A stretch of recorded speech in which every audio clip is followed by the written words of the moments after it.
Welcome to After the Buzzer Sounds, the UK's only weekly podcast dedicated solely to the Detroit Pistons. I'm Neil Watson, and this is episode 2 of After the Buzzer Sounds.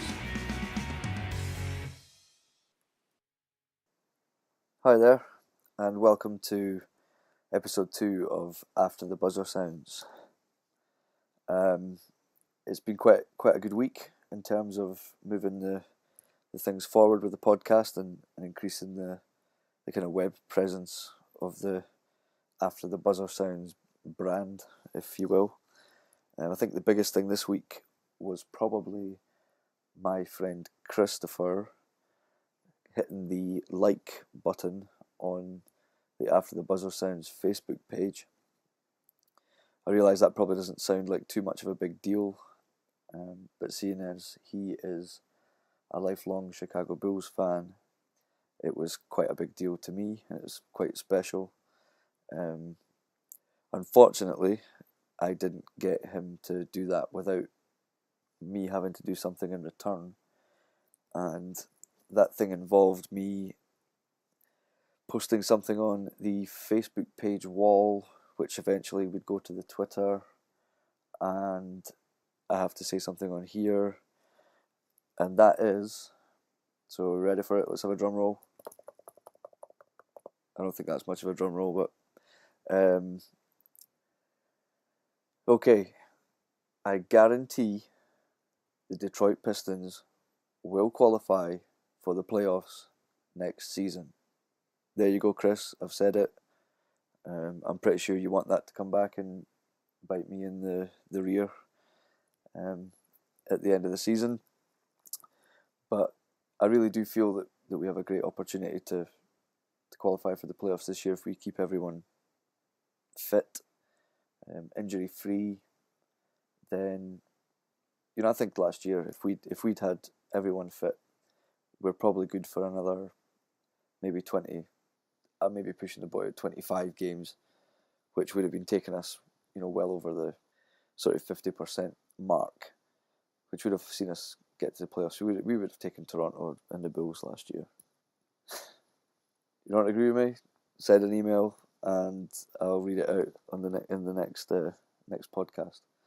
So I don't think that much of the teams have really kind of made any significant improvements to their teams. I'm really hoping for big things from Tracy McGrady. So I'm not putting all my eggs in one basket, but I'd like to think that if we keep everyone injury free, we'll have a good season next year.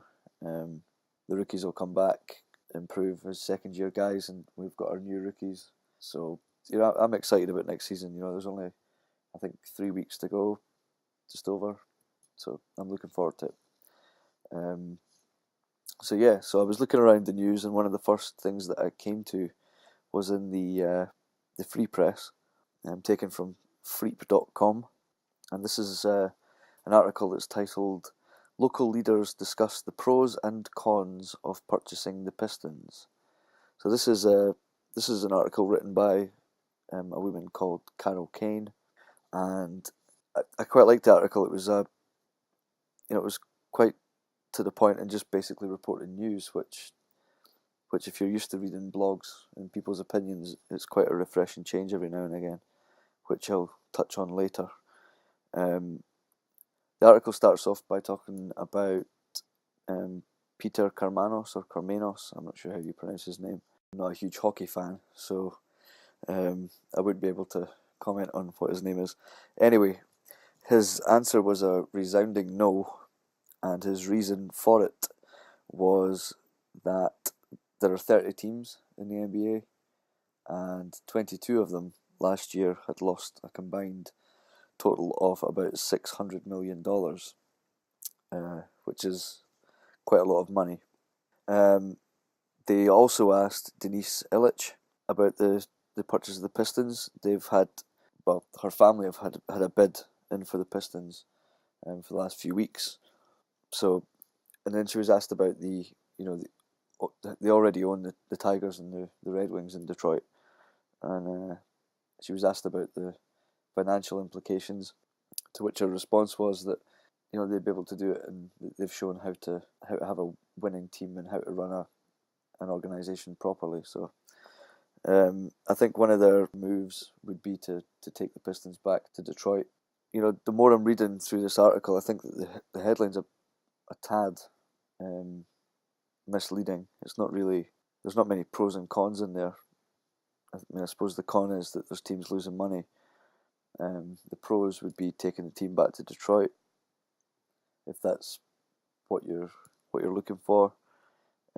Personally, I'm from Scotland. It's not, I support the team. I'm a fan of the team.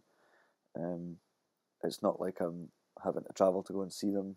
I watch them on my laptop.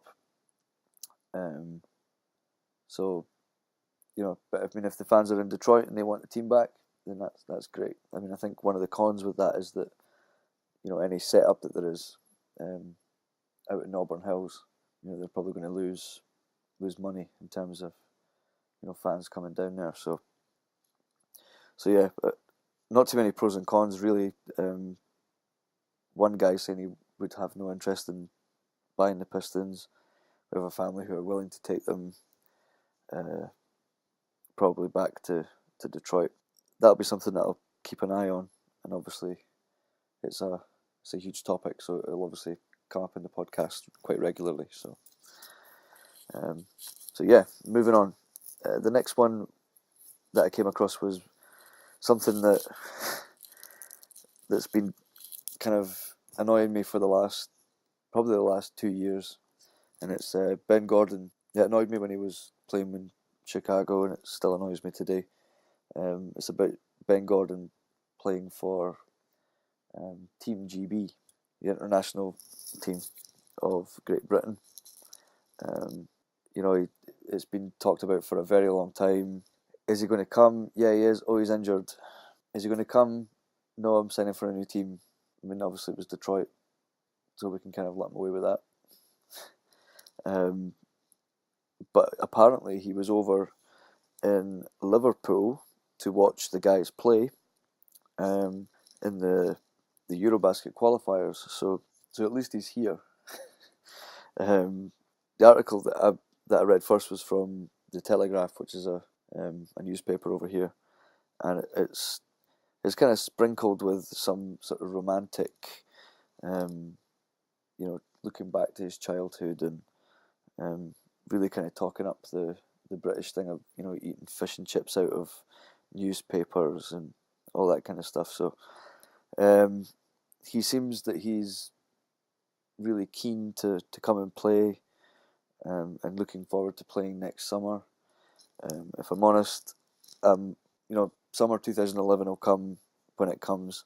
I'm more interested in seeing how he plays now and next season for the Pistons. So glad you want to come and play for us, Ben. It's going to be great. However, focus on season at hand. One of the things that came out of one of the articles, which I got from Free Press again, was that he is 85% on the ankle. So, and he's hoping to be 100% going into training. So, fingers crossed. Hope you're feeling great, Ben. Looking forward to seeing you play next season. Let's see the Ben Gordon that we've seen before. So yeah, good luck. I spoke earlier about reading from a newspaper or proper journalists reporting on news rather than reading blogs all the time, which I'm not having a go at blogs because, well, I write one and I'm doing a podcast, which is essentially a blog with your mouth. But if there's one thing I can guarantee, it is that I will go to the Bleacher Report and probably disagree with 90% of whatever I read there. The first article that I came across was Joe Dumars making the wrong move in signing Tracy McGrady. And after reading through it, the reasons that they're given are that we have too many guards on this squad. The guards that we have already don't contribute enough. We probably should be looking to other areas and also look to try and improve the guards that we have. As I've spoke before, I think that T-Mac